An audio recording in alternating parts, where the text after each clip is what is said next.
Hey guys, and welcome to our YouTube channel. It's Mary here, and I'll be giving you a tutorial on how to enable the Face ID option on WhatsApp.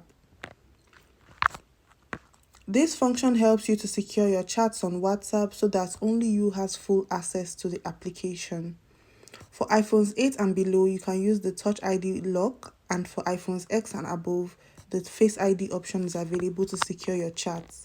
So when you click on the WhatsApp application, below you click on the settings icon, which is the last one here, and then you scroll down to privacy, which is just below account.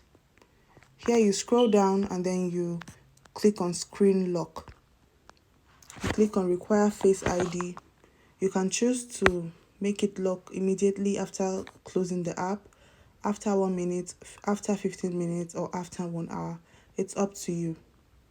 After turning it on, your Face ID will be enabled.